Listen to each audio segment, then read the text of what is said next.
Telltale's The Walking Dead is a cult classic with zombies, found family, racist white men as the most likable characters. You're gonna whoop me? You in one homo parade? This one. And branching choices where everyone selects the good ending. Except for this playthrough. The different choices matter about as much as a Chinese opinion on Tiananmen Square, so you might be asking, why am I replaying this? For the love of the game. And for that love, I'm only placing one rule. Comedy and evility. Will I be able to commit to siding with Larry? Can my euthanasia efforts put me in the pantheon of greats? And will I be able to actually change anything? Make sure to grab your favorite crack pipe, smash that like button like it was caught underneath a tractor, and sit back as you watch me answer those questions in the name of YouTube entertainment as we play The Walking Dead Episode 1 on crack.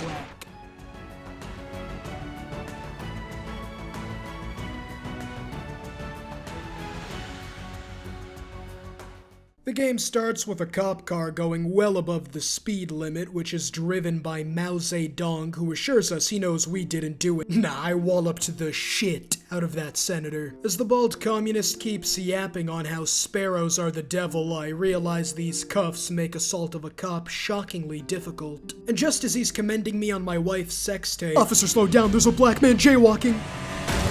After hitting the greatest gritty I've personally been witness to, me and my rollie wake up with my knee at a 90-degree angle and the officer having just taken 16 inches of venom. "Hey officer, who'd win at a twerk off naked and covered in oil? You or Omni-Man?" "Gonna need a closer inspection." I need to drag myself out that window. A daring plan. I'd expect nothing less from he who urbans. "Excuse me, Officer Tiana, what happened? Just need to use my hands to test the consistency of that oil." Oops, let me just... There we go. After unlocking my cuffs, he comes at me with plans to twerk his ass off, but with his still being covered in oil. No mere 16 inches can hope to withstand such technique. "Lee!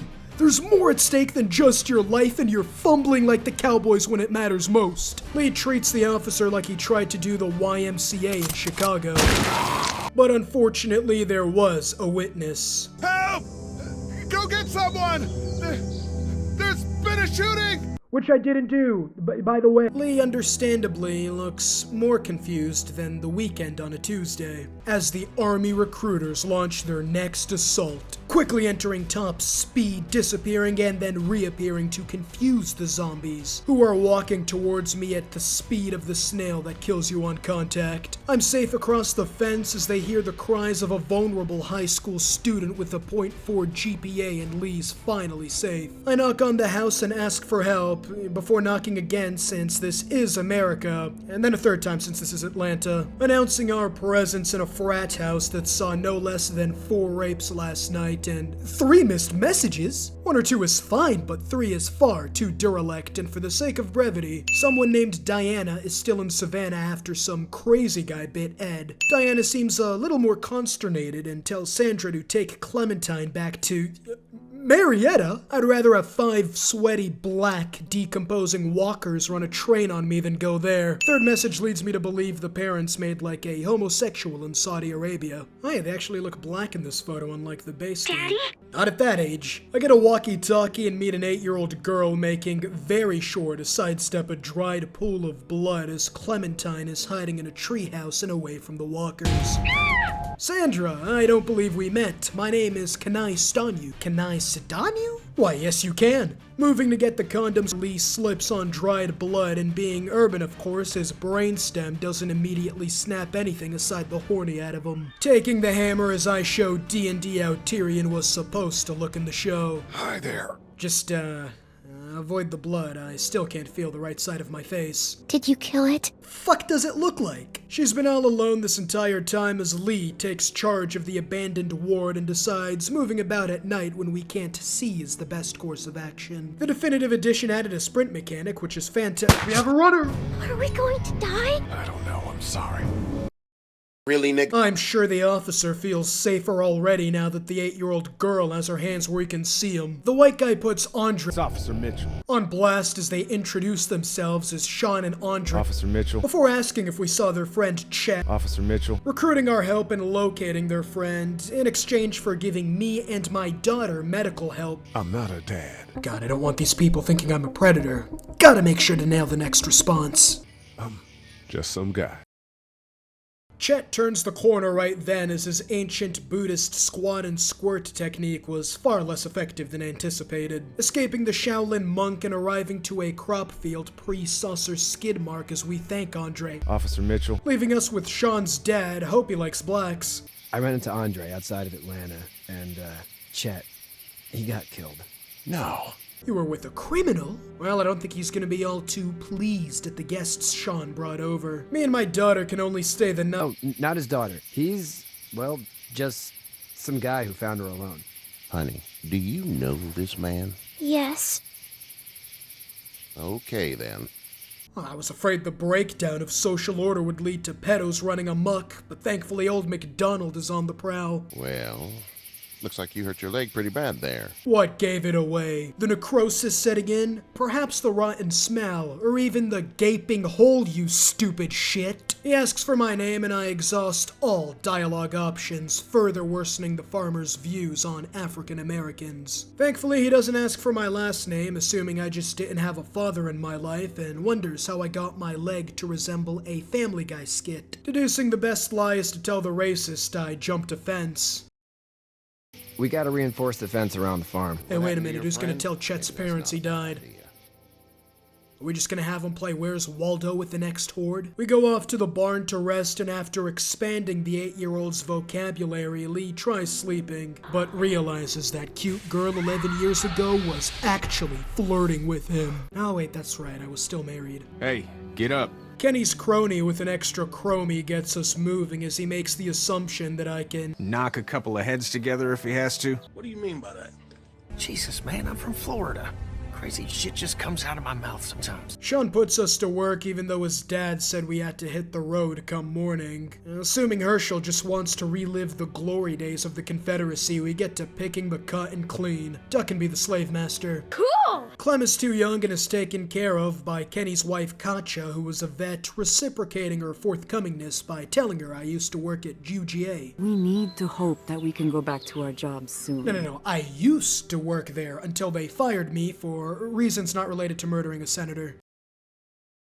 Like his wife, Kenny isn't too worried about the virus. Besides, he's got a boat if things somehow get too out of hand. He's got all his bases covered. Unlike Sean, dangerously close to that tractor. Man, I sure hope it has its brakes on, huh, Sean? He tells me to stop speaking in semantics and to go help Hershel, who's mad I didn't give him my name last night. But considering the dialogue doesn't change whether I'm completely honest or not, I'm unfazed. He asks how I left Atlanta, telling him I walked with that injury? God, he's onto us, Lee. Act fast before he catches your lie. I had a beta fish on my desk at the university. Oh, too smooth. He'll never realize I'm trying to change the subject. Can I give you a piece of advice? Go fuck yourself. Our philosophical debate is stopped as Sean is in desperate need of a stepbrother, but whether me or the Walkers fulfill that role is anybody's guess. Sean turns out to be a two-person job, so it's a good thing Kenny is able to save his son quickly and can... Knock a couple of heads together. Kenny, you're coming back, right? Kenny, there's 3 heads, I can only knock a couple. Kenny? The fortifications turn out to be as well put together as 50-year-old corner gremlins underneath the 50 pounds of makeup meant to mask the herpes. It almost got me, man. Yeah, it's a good thing I was here to help, huh? I can help more if you let me stay. Lee tried to save me. I can save more people if I stay, right? Get out. You heard him, Kenny. Time to go. I'm sorry. Sorry! Your son Yeah, you gatekeep the fuck out of that sorry. You tried to help him. I did. That's why I can stay, right? Let him die. Damn right. Me and Sean were like brothers. And like you said, we don't kick family out, right? Please. Just go. Time to hit the road, Kenny. Wait, you don't mean me, right? I still got that ride, right, Kenny? Well, this is as far as we're going. Stopping in the middle of an abandoned city, a flawless strategy, straight out of Napoleon's playbook. Look! Yes, the screaming will scare the walkers off. Oh, no, wait, Kenny, not again! My Hero Academia is pedo bait. Fuck! Thankfully, all these pedos are bloody, so the Crips take pity and save our asses. Good thinking, Glenn. If we ever need to leave, you surely won't forget the combination code. As Fred Flintstone is looking for a walker still put together enough to jack off to. We don't know who these people are. They could be dangerous. What is it?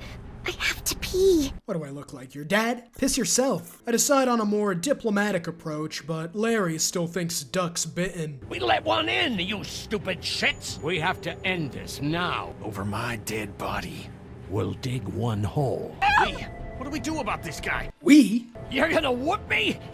You and one homo parade! This one. Larry graces us with an excerpt from his Walking Dead gore fanfiction, and I'm left with a choice. Hypothesizing we win the 2v1. Knock this guy out.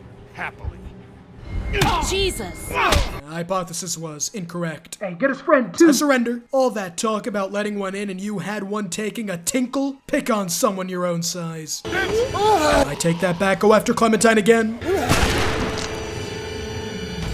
The walkers, being pro-gun control for obvious reasons, attempt to get to the bottom of that noise until the military helicopter guns him down. Hope the heli doesn't make like Larry next episode, who drops like a conservative military dad after his son comes out as his daughter, needing the nitroglycerin pills from the drugstore to save his life. I get on that, and with this drugstore being less defensible than Chris Chan's incest rape, we need fuel, enough for all of us to escape. So Glenn goes out to scavenge gas like the broke stoner he is. The King of the Hill character is Doug, who's now our lookout, and John Wick for modern audiences as Carly as the Lee harem is back. Hell, the whole family used to be regulars at your folks' drugstore right in downtown. There's someone in there.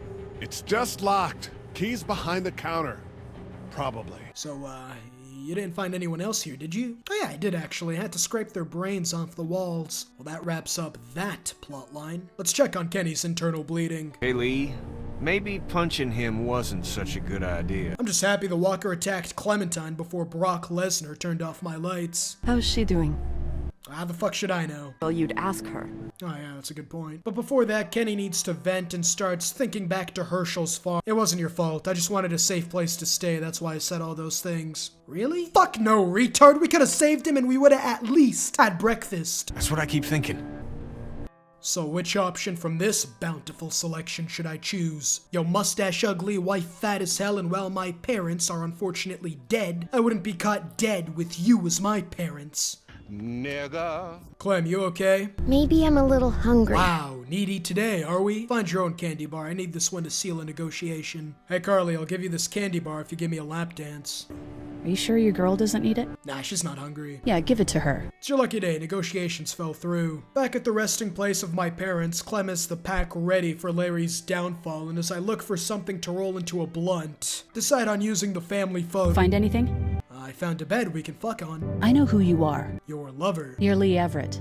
You're a professor at Athens who killed a state senator who was sleeping with your wife. So you are familiar. Panties off. She promises not to tell anyone, like Clementine isn't right fucking there. Me and Clem find my dad's walking cane, an exact replica of his dick, after becoming a TCLR subscriber. With the powers of a TCLR subscriber, we were able to go back in time, thus saving Lee and Kenny, allowing for a potential do-over. By leaving a like and subscribing, not only will you obtain a needlessly large rod and gain the ability to travel back in time, but you also, more importantly, don't miss out on future content. Why is the desk still blocking the entry? Did they even try to get into the pharmacy? Clem asks about my family and Lee changes the subject again. Why don't you want to talk about your family? Not as smooth as I thought. I tell her my parents are dead as hell before she gets a little bit of a boo-boo. What, does she have hemophilia or something? I bandage the bleeding, well, completely avoiding the injury and somehow still stopping the bleeding. No doubt another one of Lee's urban bowers is a TCLR subscriber. Beside the med kit was a TV remote, but before I can turn on Teletubbies to distract Clem, Glenn calls and says he's trapped at a motor inn. Kenny's got a family and would run at the first sign of a third walker. Larry's on cooldown, and taking Doug is like taking AI porn of Taylor Swift to a Swiftie convention, so me and Carly get rolling. We find Glenn trapped in a cooler, but instead of leaving, he says we need to save a survivor on the top floor. Glenn, there's no time for your buffoonery. It's a girl. Okay, so here's the plan.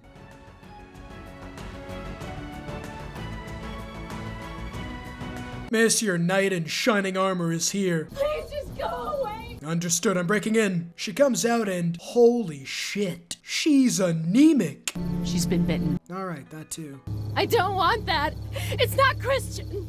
You have a gun. Can I borrow it? I can just, end this, and then there's no problem. It's real Christian, alright. Carly, give her the gun. No. You can take her shoes after. I stay as she blows her brains out and presumably enters hell, returning to...